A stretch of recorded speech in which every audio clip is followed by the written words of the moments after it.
Te invitamos a comprometerte mes a mes y apoyar al DFI, Docencia Final Internacional. Tu donación es nuestro salario. Que Dios te bendiga.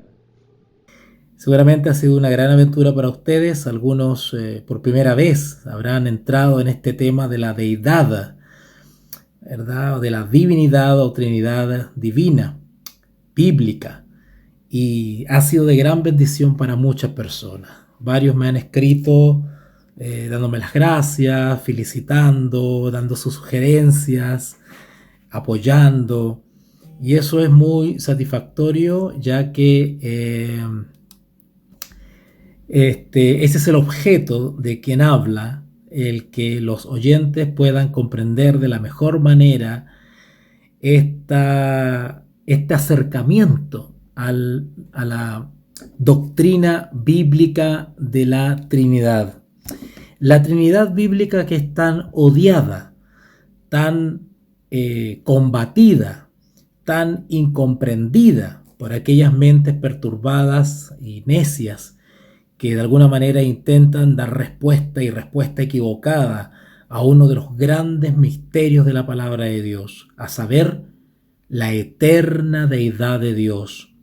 Algunos, elucubrando razonamientos, malas interpretaciones y comprensiones de lo que Dios ha tenido bien revelarnos, pues terminan apostatando, alejándose, renunciando a la religión cristiana, al cristianismo, al sistema de creencias espirituales, de prácticas devocionales que vieron su luz allá en el gran ejemplo que fue nuestro Señor Jesucristo. Y lo peor aún es que muchas de estas personas, si no todas aquellas que cuestionan y combaten y guerrean contra Dios, creen que son cristianas, en circunstancias que han abandonado el cristianismo por el solo hecho de tomar la decisión fanática de combatir las tres personas de la deidad bíblica. Miles y miles de hermanos nuestros están dejándose enredar en esta telaraña de la confusión satánica que los lleva a abandonar la religión verdadera, la religión cristiana, y por sobre todo a cuestionar y a tergiversar y adulterar el fundamento de la religión cristiana, que es la palabra de Dios. En estas 18 clases que llevamos hemos tocado distintos tópicos, algunos más difíciles que otros, algunos más complicaditos que otros, pero en general hemos analizado lo que la Biblia nos revela respecto a este hermoso misterio, al misterio de la incomprensión humana respecto del único Dios verdadero, un Dios, oh Israel, Jehová tu Dios, uno es. Y sin embargo, nuestro Señor Jesucristo nos dice allá en San Juan, y yo rogaré al Padre para que os envíe el Consolador. Tres personas que conforman esta deidad única, de naturaleza única y sin embargo también plural. ¿Cómo entender eso? ¿Cómo comprenderlo? No podemos entenderlo plenamente, sino que parcialmente. Pero si ese conocimiento parcial lo fundamentamos en la palabra de Dios, podemos estar seguros. Y hemos comprobado en 17 clases la existencia bíblica de la Trinidad. Las tres personas, único Dios. Por supuesto que esta enseñanza origina muchos problemas en nuestras mentes. No todos tienen la misma capacidad de recepción, de comprensión, de discernimiento. Pero sin embargo, Dios promete allá en el libro de Santiago que todo aquel que esté falto de sabiduría, pídala a Dios, con fe, creyendo, no dudando, y el Señor la dará. El mismo Señor Jesús prometió también en el Evangelio según San Juan que el Espíritu nos enseñará y nos guiará a toda la verdad. Pero solamente nos tenemos que mover en la esfera revelada, porque las cosas secretas son para Dios, mas las reveladas son para nosotros. Así que si nos movemos en este estudio dentro de las fronteras de lo que Dios ha revelado, podemos estar seguros. Si nos sobrepasamos esas fronteras, estamos en peligro de caer en lo que la palabra de Dios llama herejías destructoras. ¿Destructoras de qué? Destructoras de la iglesia, destructoras de mi fe, destructoras de mi vida. Así que debemos decir honradamente que no podemos solucionar la mayoría de aquellas problemáticas que derivan de este estudio. Continuamos viendo y tenemos que seguir viendo lo que las Escrituras dicen, pero no estamos más cercanos a comprender cómo pueden ser estas cosas. Nuestro entendimiento es limitado. Nuestro cerebro, nuestra corteza cerebral, las distintas partes que conforman nuestro cerebro, nuestras capacidades cognitivas, la capacidad de la lógica, del discernimiento, de la comprensión, del razonamiento, son limitados y no podemos adentrarnos por más esfuerzos que hagamos en los misterios de Dios. ¿Cómo puede el Hijo deber todo lo que es al Padre y sin embargo ser Dios en y por sí mismo? ¿Cómo puede el Hijo deber todo lo que es al Padre y sin embargo no ser inferior a Él? La lógica humana no puede resolver este problema. Todas estas dificultades hacen que el incrédulo se burle. ¿Cuántos hermanos nuestros, ex hermanos nuestros cristianos se burlan de nosotros y nos tratan de paganos, de triteístas, es decir, creer en tres dioses?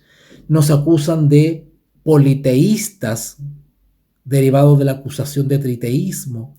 ¿Cuántos ex hermanos nuestros que se han alejado del Evangelio nos acusan de estar en Babilonia, de haber adoptado creencias de Roma,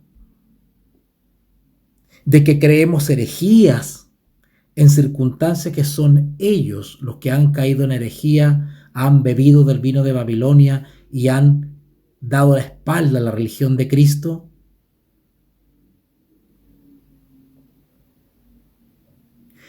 Todas estas dificultades hacen que el incrédulo se burle de nosotros, pero nosotros podemos estar tranquilos en la firme plataforma de la palabra de Dios. Escrito está. Y si ustedes me permiten añadir, escrito está con una correcta interpretación o hermenéutica o exégesis, que son disciplinas teológicas que nos ayudan a conocer los correctos principios de interpretación bíblica. Bueno, quienes nos calumnian y nos acusan de herejes y de triteístas y de estar en Babilonia por creer en la existencia bíblica de la Trinidad, pues ellos no saben lo que están diciendo. Ellos adolecen de la capacidad de entendimiento, comprenden de manera torcida no solamente los textos, que no los aplican en su armonía general, porque no comprenden una geografía del Evangelio, sino que ellos entienden ciertos textos y ciertos relatos sesgadamente, dando una interpretación caprichosa y al mismo tiempo antigua, pues sus creencias no son nada nuevo, sus posiciones son posiciones heréticas que datan de siglos y siglos atrás, confeccionadas por el mismo diablo para pervertir la fe de los santos. Ya los apóstoles, y en especial el apóstol Pablo, nos advertía respecto a tener cuidado de los falsos maestros que llegan de manera solapada con interpretaciones y doctrinas destructoras. Ustedes recuerdan ya al apóstol Pablo en Gálatas capítulo 1. Gálatas capítulo 1. Vamos a Gálatas, hermanos míos. Gálatas capítulo 1. Recuerden que alguna vez hicimos un curso, un seminario de Gálatas y estudiamos Gálatas completo, texto a texto.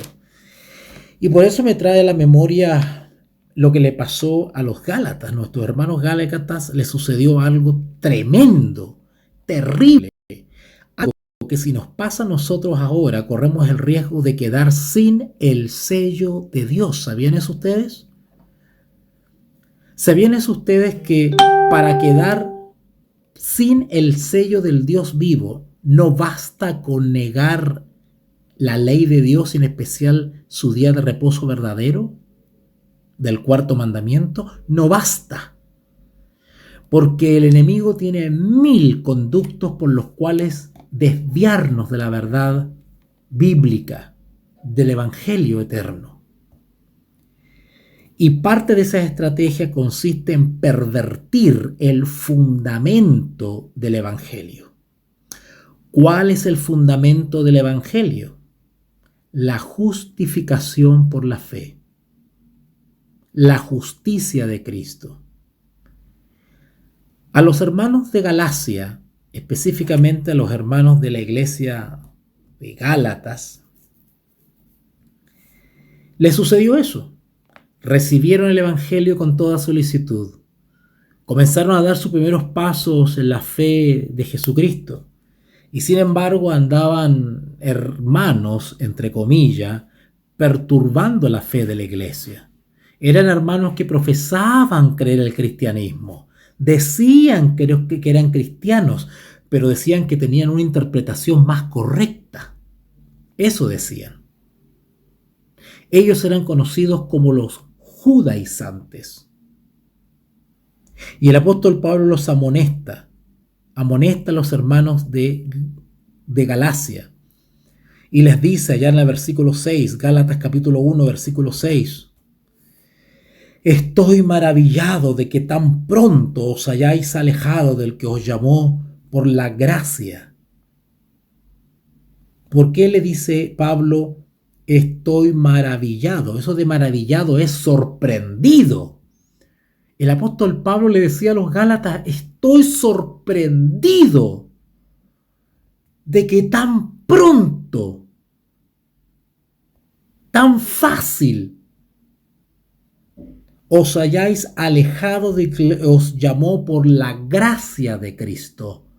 Cuando dice Pablo que los hermanos de Galacia se estaban alejando de la gracia de Cristo, está poniendo en contraste un mensaje que es la salvación por obras, el cumplimiento de ciertos ritos o prácticas de la ley mosaica. ¿Cómo es posible que os hayáis alejado de que os llamó por la gracia de Cristo, no por las obras de la ley, para seguir un evangelio diferente? Cuando ustedes analizan las interpretaciones de los herejes o perturbados espirituales que intentan inquietarnos, tratándonos de paganos porque creemos en la Trinidad bíblica, ellos lo que están haciendo es presentar un evangelio diferente que parece cristianismo. Pero cuando vamos a analizar la interpretación que ellos dan a los textos bíblicos, nos encontramos que es un evangelio diferente. Versículo 6, versículo 7. No que haya otro. ¿Notaron? No es que haya otro evangelio. No. Los herejes engañan con el mismo evangelio. Utilizan los mismos libros, la misma Biblia que tienes tú y yo. Usan la carta de Gálatas, usan los Corintios, usan Apocalipsis, usan Timoteo, usan Mateo, usan los mismos libros. Pero le dan una interpretación torcida a los textos para alejar al remanente del que nos llamó por su gracia y no por las obras de la ley. Versículo 7, Gálatas 1:7. No que haya otro, sino que haya algunos que perturban y quieren pervertir el evangelio de Cristo. Los herejes que están pululando en el mundo cristiano y que malinterpretan la Escritura y atacan a los hijos de Dios que reconocen en la Biblia la existencia y el ministerio de las tres personas de la deidad. Dice la palabra que perturban, es decir, que provocan perplejidad, nos hacen dudar, nos hacen mover el piso, el fundamento, nos zarandean y quieren, dicen, pervertir, es decir, quieren sugerir dudas el evangelio de Cristo. El apóstol Pablo nos dice, versículo 8, mas si aún nosotros, o un ángel del cielo, os anunciare otro evangelio diferente. Cuando dice Pablo otro evangelio diferente, no está diciendo autores distintos, no. Está los herejes presentan la misma Biblia, los mismos textos, pero con una interpretación pervertida. De ahí que Pablo le llame evangelio, pero diferente. No que haya otro, dice. No, es el mismo, pero lo presentan de manera torcida. Malas interpretaciones, malas conclusiones. Y dice él que nos perturban, nos inquietan. Ya he perdido la cuenta de cuántos hermanos y hermanitas me han llamado o me han escrito por el WhatsApp, perplejas, confundidas, ansiosas, alarmadas, y me cuentan de algún caso, de algún hermano que anda diciendo de que ya no hay que hablar en español, que ya no se dice Jesús, ahora hay que decir Yahshua. Yahshua, porque hay que hablar en el idioma original. Que nosotros estamos pervertidos porque usamos el español, ahora hay que usar el idioma bíblico. No, usted está en el paganismo, tiene que salir de Babilonia, porque usted cree en un Espíritu Santo que no existe, que no es ninguna persona, que no es ninguna tercera persona, porque son dos los integrantes o miembros de la deidad, no tres. Que la Biblia, cuando habla del Espíritu de Cristo, es Cristo mismo. No es un tercero distinto a Cristo y distinto al Padre. Y así nos perturban y nos confunden. Y nos hacen dudar y movernos de la plataforma. Versículo 8, Gálatas 1:8. Mas si aún nosotros, o un ángel del cielo os anunciare otro evangelio diferente del que os hemos anunciado, sea maldito. Sea maldito. Como antes hemos dicho, dice Pablo, también ahora lo repito. Si alguno os predica diferente evangelio del que habéis recibido, sea anatema, maldito.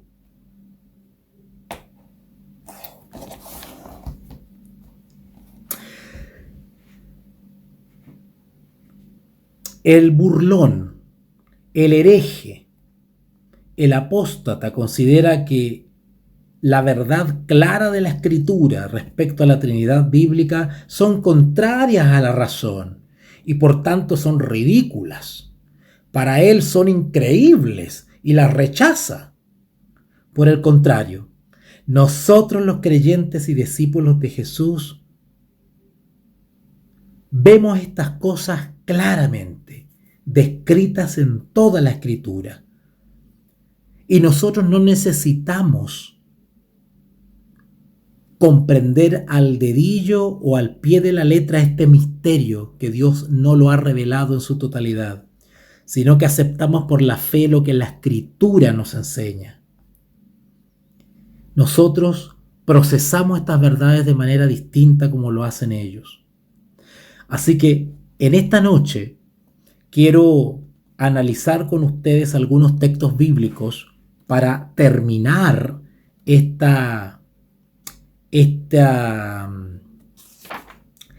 tema que habíamos empezado hace 2 temas atrás, donde hablábamos del Hijo de Dios, hablamos de su generación, que es desde la eternidad, que desde la eternidad el Señor Jesús es Hijo de Dios, unigénito, primogénito, Dios.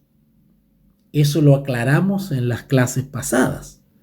Lo que vamos a analizar hoy día son algunos textos bíblicos que utilizan los herejes para confundirnos y restarle o suprimir la naturaleza divina y eterna a nuestro Señor Jesucristo, a la segunda persona de la deidad bíblica. Vamos a ir entonces a Hebreos capítulo 1, versículo 5. Hebreos capítulo 1, versículo 5.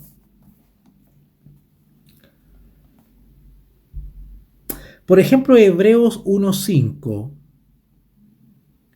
enseña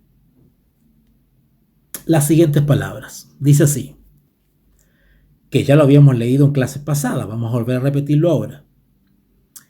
Porque ¿a cuál de los ángeles dijo Dios jamás, mi hijo eres tú? Yo te he engendrado hoy, y otra vez yo seré a él padre, y él me será a mí hijo. Notaron que el texto inspirado hace la diferencia entre el trato a los ángeles como seres creados y a nuestro Señor Jesús. Versículo 5. Porque ¿a cuál de los ángeles dijo Dios jamás, mi hijo eres tú? Dios Padre nunca ha tratado como hijo a un ángel. En la Escritura dijimos que cuando hablaba de los seres creados, ya sean seres humanos, hombres y mujeres o ángeles, habla de los hijos de Dios en plural, pero el hijo está reservado para nuestro Señor Jesucristo. Y también estudiamos que nuestro Señor Jesús es hijo desde la eternidad y no desde su creación, desde su nacimiento carnal, corporal, desde la Virgen María. Eso lo aclaramos ayer. Y eso es lo que vamos a profundizar un poquito hoy día nuevamente. Porque ese texto de Hebreos 1:5 está basado en el Salmo capítulo 2. Vamos para allá. Salmos capítulo 2. Lo que está haciendo Pablo ahí al citar en Hebreos 1:5 está citando en realidad Salmos 2:7. Salmo 2:7. Si ustedes lo buscan, voy a acomodarme un poquito aquí para tener todo a mano. Okay. Salmo 2:7 dice así: yo publicaré el decreto. Jehová me ha dicho,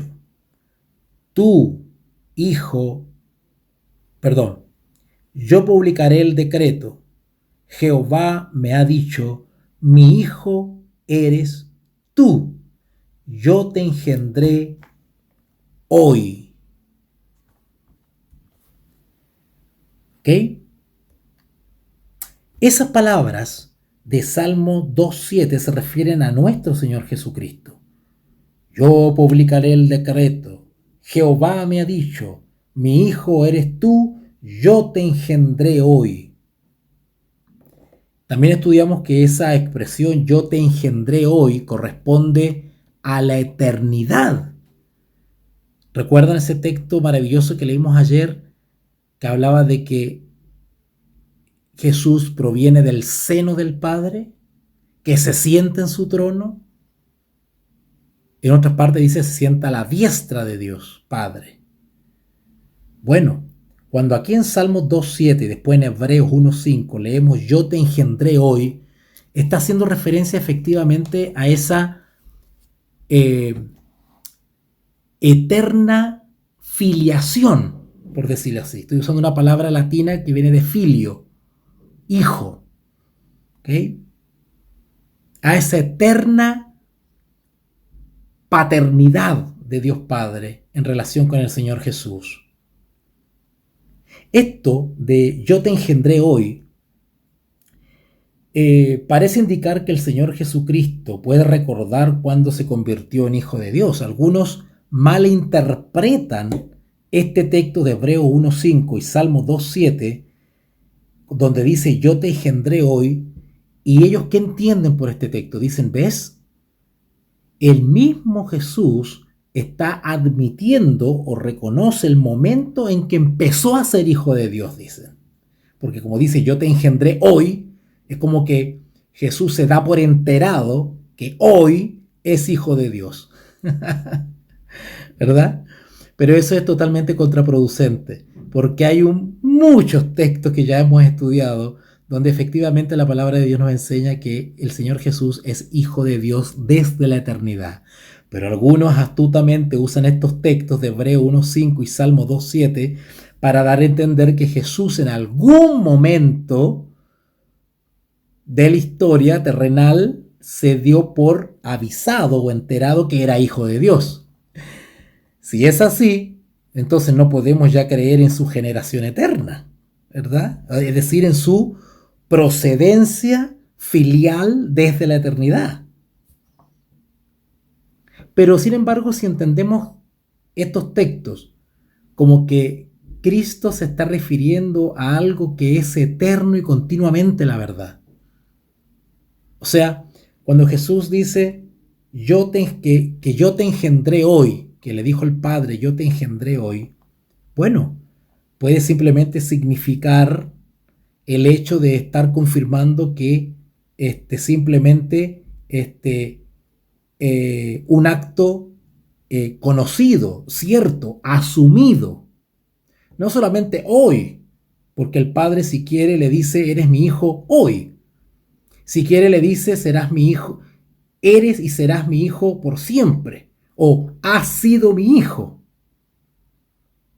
El hecho que se diga, yo te engendré hoy, no nos autoriza a concluir de que ese hoy corresponde a un tiempo determinado en la línea de la historia donde Jesús se dio por enterado que era Hijo de Dios. ¿Ok? Esto es ciertamente lo que el resto de la Escritura enseña. La Escritura enseña que Jesús es Hijo desde la eternidad. Es decir, enseña la eterna generación de nuestro Señor Jesús. De la misma manera, el libro de Romanos capítulo 1, vamos para allá, Romanos capítulo 1, versículo 4. Romanos 1:4 dice así: que fue declarado Hijo de Dios con poder, según el Espíritu de Santidad, por la resurrección entre los muertos. Este texto también es usado por los herejes, sobre todo por los arrianos, para dar a entender que Jesús es declarado Hijo de Dios solamente por la resurrección, que desde ahí Él es considerado para todo el universo como Hijo de Dios, en circunstancias que hemos estudiado que no es así. En otras palabras, ¿qué quiero decir? Los herejes continuamente están buscando textos para contrarrestar la evidencia general de la Escritura en el sentido de que Jesús es Hijo de Dios desde antes de su misión, encarnación, resurrección. Mucho antes, siglos antes, desde la eternidad sin fin para atrás, Jesús es Hijo de Dios, porque es Dios. Es simplemente. Yo soy el que soy. Es. Sin embargo, algunos usan este texto de Romanos 1:4 para decir que el Hijo de Dios fue declarado en vistas de su resurrección de entre los muertos. Bueno, este texto de Romanos 1:4 parece indicar que Jesús fue constituido Hijo de Dios por la resurrección. ¿Ok? Ahora, eso es imposible. Es imposible que Pablo, que escribió Romanos, hubiese querido decir eso. Siendo que en otros textos, por ejemplo, Romanos 8:3, vamos a avanzar un poquito, Romanos 8:3 dice, porque lo que era imposible para la ley, por cuanto era débil por la carne, Dios enviando, cuando dice enviando, aquí todavía no se ha encarnado, acá todavía no ha sido crucificado y acá todavía no ha sido resucitado, enviando, perdone que me exprese de esta manera, pero lo hago de manera sencilla para que podamos comprender, mientras está siendo enviado, por decirlo así, ¿verdad? Mientras está en vías de cumplirse el engendramiento carnal humano con María, ya Dios lo consideraba como su hijo. Lean el texto otra vez, Romanos 8:3. Porque lo que era imposible para la ley, por cuanto era débil por la carne, Dios. Quiero explicar este texto porque ya que estoy aquí, recuerden que también tenemos un seminario de Romanos, de varios temas también que he desarrollado y lo pueden encontrar en nuestros canales. Cuando aquí el texto de Romanos 8:3, aprovecho a explicar esto, cuando dice, porque lo que era imposible para la ley, ¿qué cosa era imposible para la ley? ¿Qué cosa era imposible para la ley en el contexto de la justificación por la fe?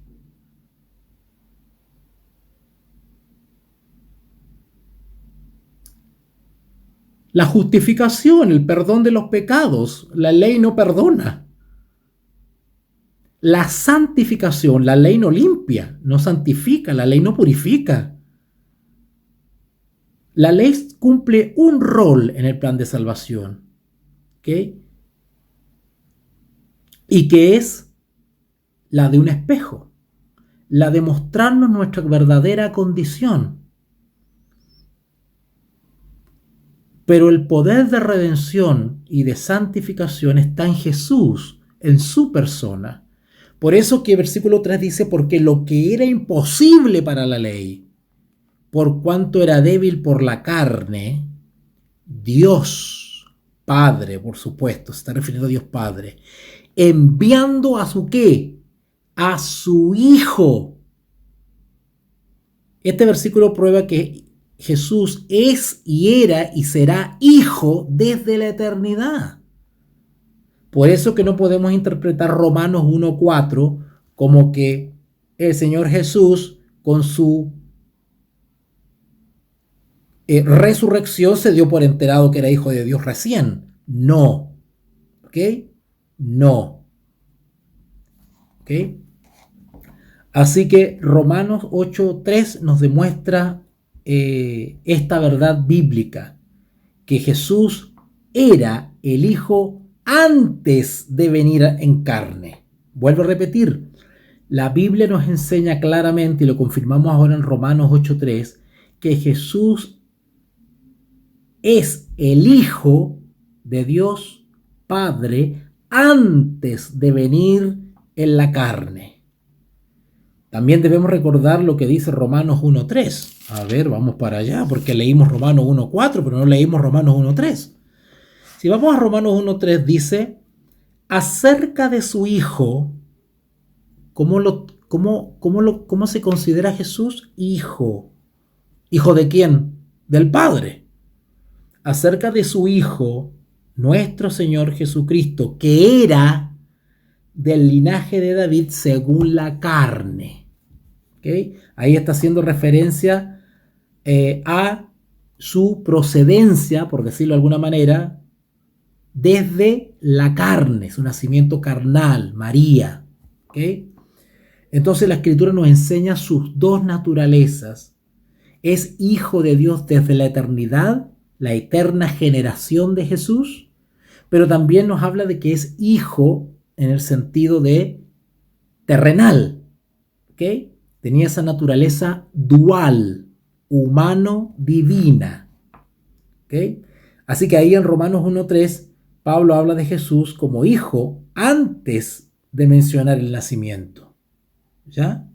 Antes, porque habla del linaje, ¿ok? En cambio, en el versículo 4 de Romanos 1:4 está diciendo simplemente que la resurrección dejó clara su identidad eterna. En unos textos podemos aclarar que se describe el origen eterno y divino de Jesús, y en otros nos describe su origen, ¿verdad?, y calidad humana. Por eso que es importante que comparemos textos. Un texto no puede contradecir el otro, sino que tienen que tener una armonía para confirmar una verdad. Si vamos al libro de Hechos, capítulo 13, y este es el último texto que vamos a estudiar, Hechos, capítulo 13,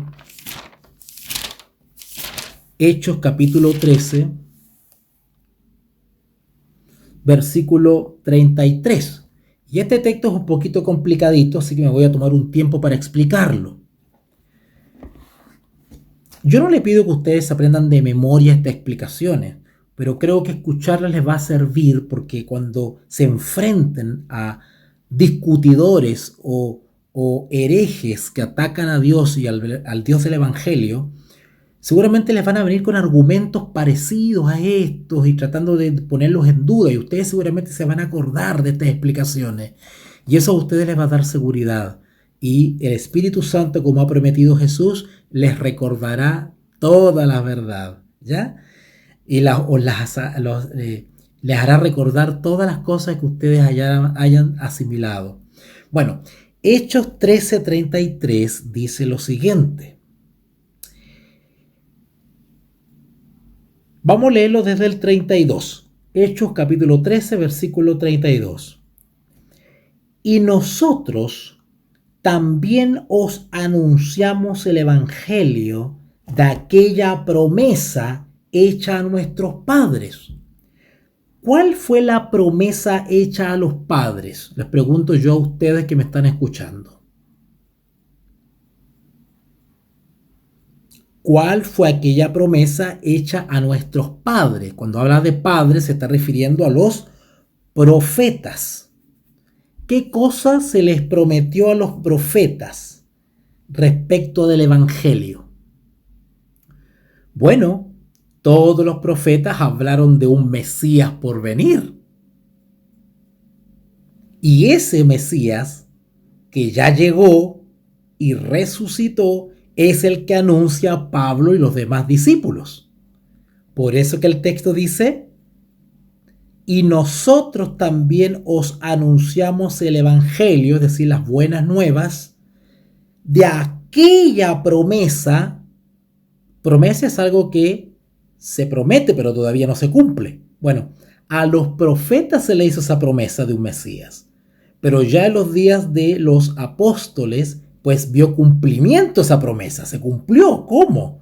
Revelándose la promesa, es decir, al Mesías, que traería las buenas nuevas. Y eso es lo que anuncia Pablo y sus discípulos. Leemos otra vez Hechos 13:32. Y nosotros también os anunciamos el evangelio de aquella promesa hecha a nuestros padres. Y ahora está el versículo que me interesa analizar. La cual, o sea, la promesa, la cual Dios, el Padre, ha cumplido a los hijos de ellos. Notaron que aquí está en plural, hijos de ellos. ¿Quiénes son los hijos de ellos? Todos los descendientes de Israel. Todos los que tenían esta esperanza en el cumplimiento de esta promesa. Todos los que creían en esta promesa son hijos de la fe. Hijos de Israel. Todos ellos. Y a nosotros, es decir, lo que alcanzamos la generación donde se cumplió la promesa. Y después sale una frase, una palabra que aquí se ha vuelto controvertida. Y acá me quiero detener y por favor pongan atención antes de terminar esta clase. Dice ahí, resucitando a Jesús. Bueno,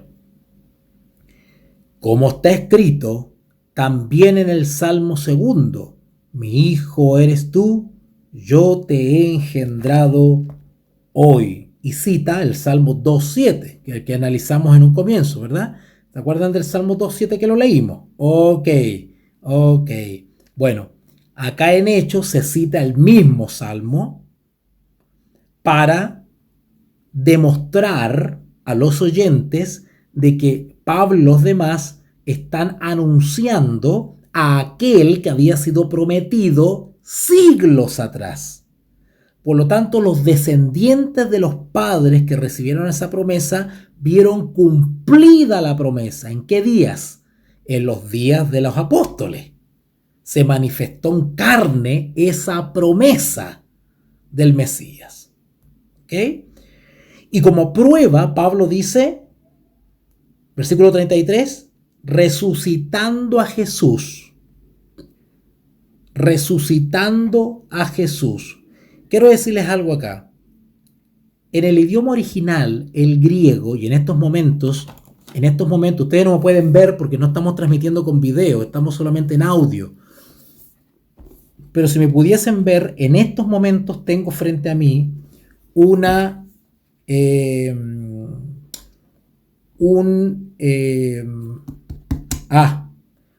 texto interlineal que se llama.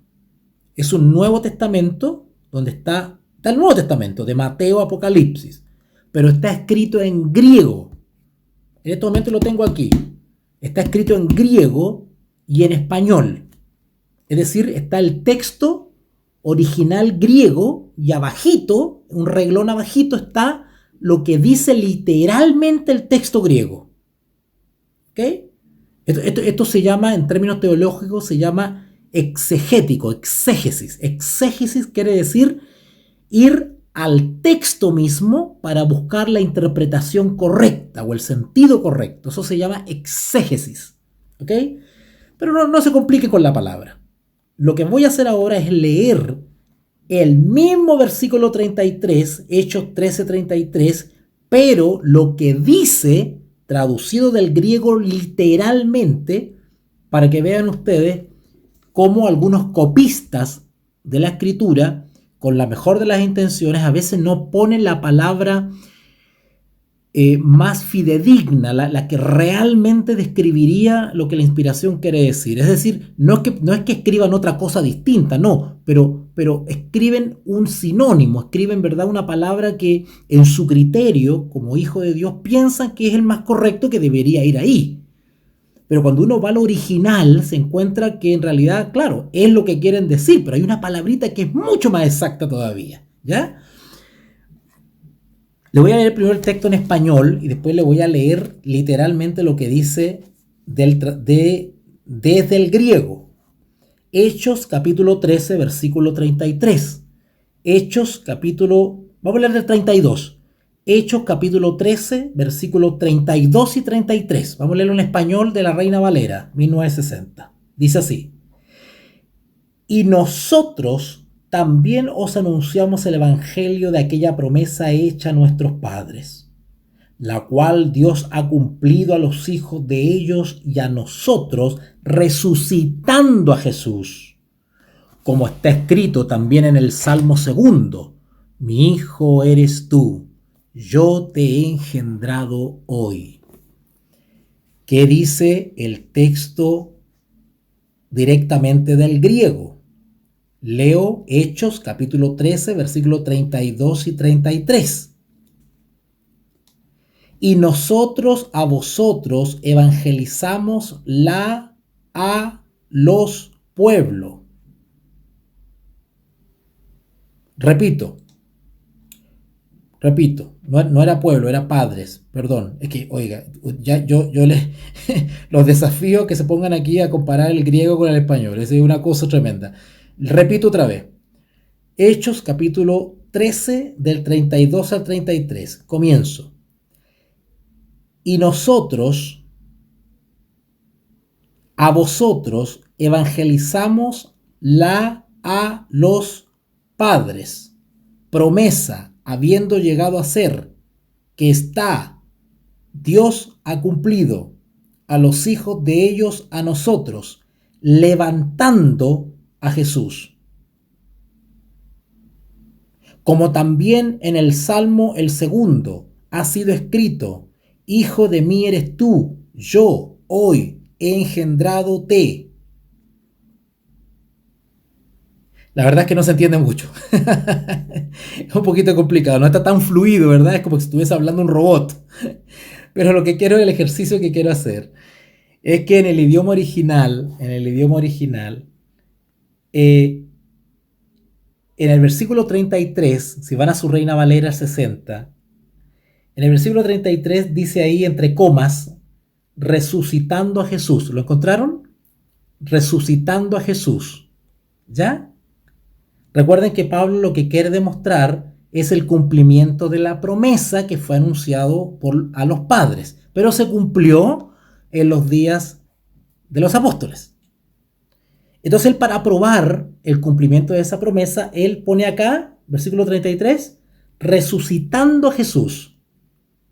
Bueno, y en realidad es verdad. O sea, si yo fuese Pablo y quisiese probar que tuvo cumplimiento de la promesa, pues aludiría a la resurrección. ¿Por qué no? También podría aludir a la crucifixión, porque eran hechos históricos, hechos conocidos, hechos notables, hechos maravillosos que marcaron una época.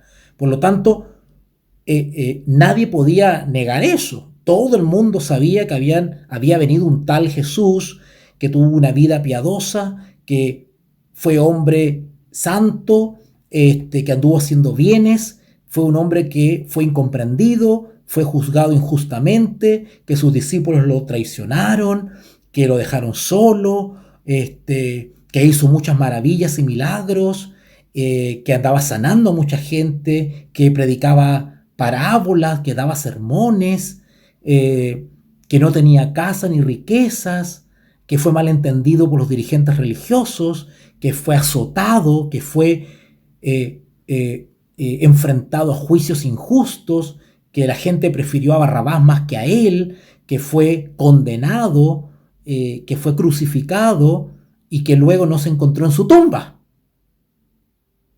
Todos esos eran hechos súper conocidos, que se transmitían de boca en boca y que todo el mundo estaba enterado de eso. El problema era que había que tener fe para creer todo eso, porque era por la fe, ya el Señor Jesús no estaba en persona.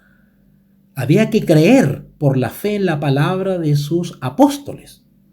Entonces, el apóstol Pablo lo que hace aquí para reforzar el mensaje de que la promesa se cumplió, pues él cita o nombra aquí, dice, versículo 33 otra vez, resucitando a Jesús. Bueno, ¿para qué le leí del griego? Porque resulta que esta frase, resucitando a Jesús, no está en el griego. El griego no dice resucitando a Jesús. El griego dice levantando a Jesús. Levantando. Usted me dirá, bueno, ¿cuál es la diferencia entre resucitar y levantar? Porque Jesús se levantó de entre los muertos, es lo mismo. No es tan así. Hay una leve diferencia. ¿Por qué les digo esto? Lean el versículo 34. Y en cuanto a que se levantó de los muertos, ¿notaron ahí? Claro, porque levantó y resucitó, pues parece que no tiene mucha diferencia. De hecho, es lo mismo. Ustedes se preguntarán, bueno, ¿y Pablo para qué en una parte pone resucitando a Jesús y en el versículo 34 pone levantó? ¿Cómo no puso levantar en los dos versículos? ¿Para qué en uno pone resucitar y para qué en el otro pone levantó? Si ustedes se fijan en el versículo 33 dice resucitando a Jesús y el 34 dice levantó de los muertos. Bueno, le voy a explicar una pequeña trampita que hay acá. Porque los herejes, para atacar a nuestro Señor Jesús, se basan de estos versículos y de estas pequeñas peculiaridades del texto para apoyar sus doctrinas falsas. Entonces, por eso me tuve que ir al griego. Entonces, en el versículo 33, resucitando a Jesús, dice levantando a Jesús. ¿Ok? Y si me voy al versículo 34, donde dice en cuanto a que le levantó de los muertos, si yo voy al griego, dice lo mismo. Y levantó a él de muertos, dice. O sea, es la misma palabra, pero en español dice resucitando a Jesús el versículo 33. Y esto ha dado para confusión. ¿Ok? En definitiva, ¿qué quiero señalar con todo esto?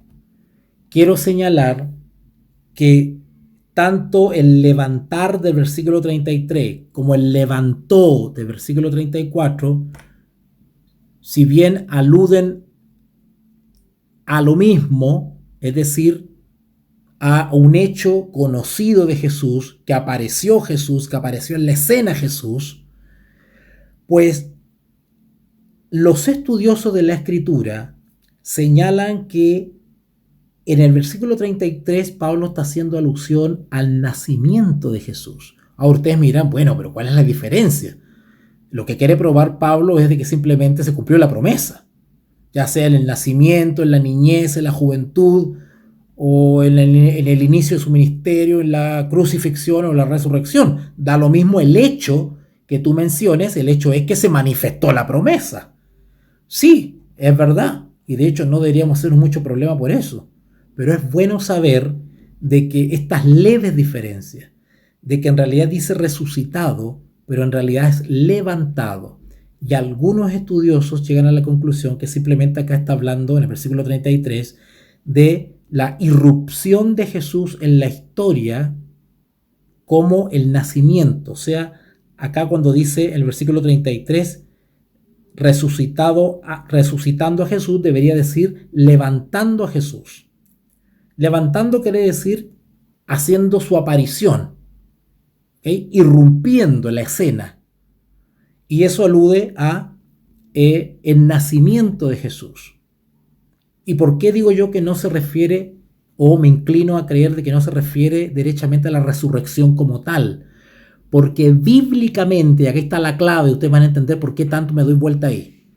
Porque bíblicamente, cuando las plumas inspiradas se quieren referir a la resurrección propiamente tal, siempre escriben levantó de los muertos, siempre el apellido de los muertos.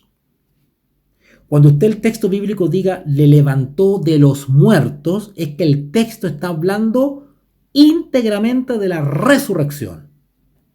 Pero cuando el texto dice solamente levantó, como dice acá el versículo 33, dice resucitando a Jesús, que en realidad es levantando a Jesús.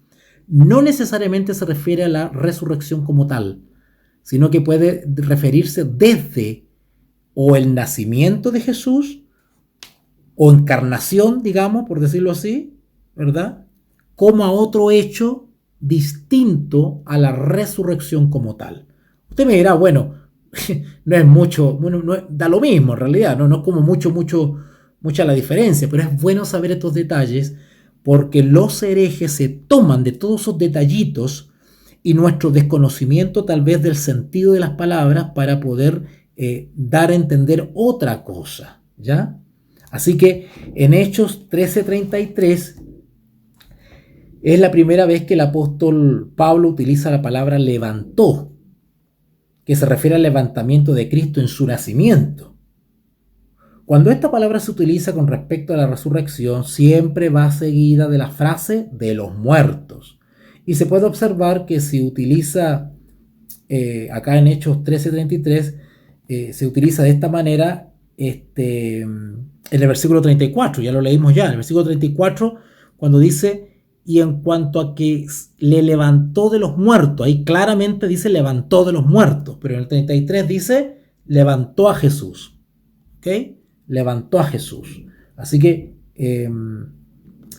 Pablo lo que está haciendo en el fondo es simplemente aclarando que la misma persona que nació, versículo 33, es la misma que resucitó en el 34. O sea, Pablo está afirmando la eterna generación del Hijo. La eterna generación del Hijo. ¿Ok?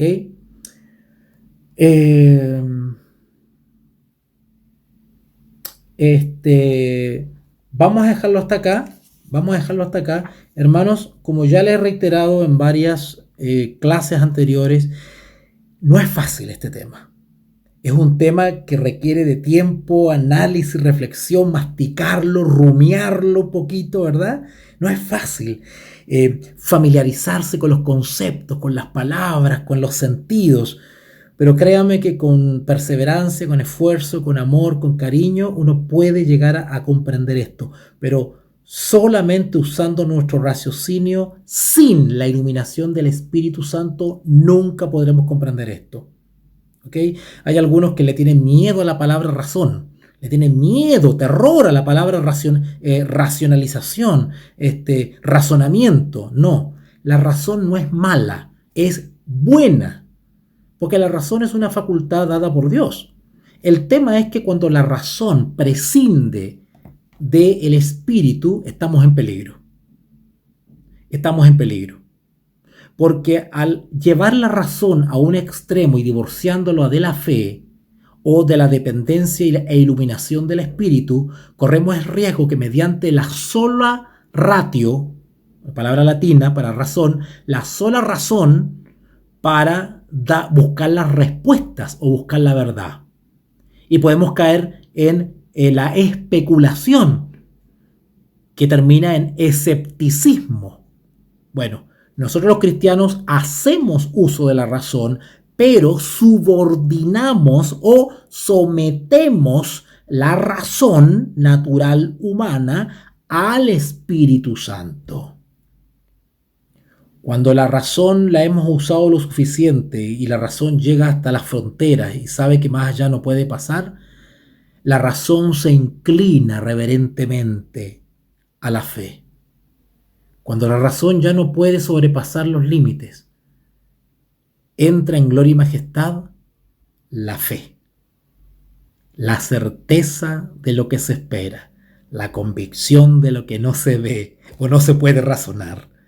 De igual manera, el hermoso misterio de la Trinidad tiene fronteras y tiene límites. ¿Cuáles son esas fronteras y esos límites? La palabra de Dios. Tenemos que aceptar lo que Dios ha revelado sobre su naturaleza. Y ir más allá es peligroso. Es peligroso. ¿Okay? Así que bueno. Terminando con esto entonces, con esta reflexión, doy término a la clase de hoy, esperándolos para aviso por WhatsApp mejor. Aviso por WhatsApp la próxima transmisión. Espero que sea mañana, que mañana podamos seguir con el estudio, porque la próxima clase tiene que ver derechamente con el Espíritu Santo. Vamos a hablar directamente del Espíritu Santo. Vamos a hablar de la eterna procesión del Espíritu, que el Espíritu Santo viene o tiene su origen en la eternidad también, igual que Jesús. Vamos a hablar también del Espíritu del Padre y el Espíritu del Hijo, esas expresiones que tanta controversia han traído y que tan mal interpretan algunos. Vamos a aclarar eso bíblicamente. ¿Qué quiere decir la Biblia cuando dice el Espíritu del Padre, el Espíritu del Hijo? ¿Qué es lo que es eso? ¿Es un espíritu, son dos espíritus? ¿Uno del Padre y uno del Hijo? O sea que no hay un tercero, un Espíritu Santo. ¿Cómo? ¿Cómo es la cosa? Vamos a ver eso bíblicamente, Dios mediante mañana, o si no ya el sábado, al terminar el sábado, ¿ya? Así que nos ponemos de acuerdo, estoy avisando con tiempo, con anticipación a través de nuestro grupo oficial de WhatsApp y a través de nuestra cuenta de Facebook. Así que muchas gracias y vamos a orar ahora para darle gracias al Señor por esto. Oremos. Bendito Dios y Padre, gracias, gracias Señor por esta hermosa oportunidad de estudiar tu palabra. Gracias porque nos has acompañado, nos has dirigido. Hemos comprendido un poquito más, hemos asimilado un poquito más los términos, las palabras, las expresiones de la palabra de Dios. Gracias por eso, porque nos sentimos ahora un poquito más firmes en estas verdades bíblicas. Ayúdanos, Señor, a aceptar este mensaje por la fe y a poder ser maestros calificados para defender tu verdad frente a aquellos que nos quieren perturbar nuestra fe. Ayúdanos, Señor, a que estas horas de descanso que se vienen podamos repararla, llenarnos de energía y que sea tu presencia que nos acompañe y proteja nuestros sueños. Padre, ayúdanos a reunirnos nuevamente mediante estos medios para poder estudiar tu palabra. Gracias, Señor mío. Gracias de todo corazón, te lo pedimos en el nombre del Padre, del Hijo y del Espíritu Santo. Amén y amén. Gracias a todos quienes me están apoyando como obrero del Señor, como profesor bíblico.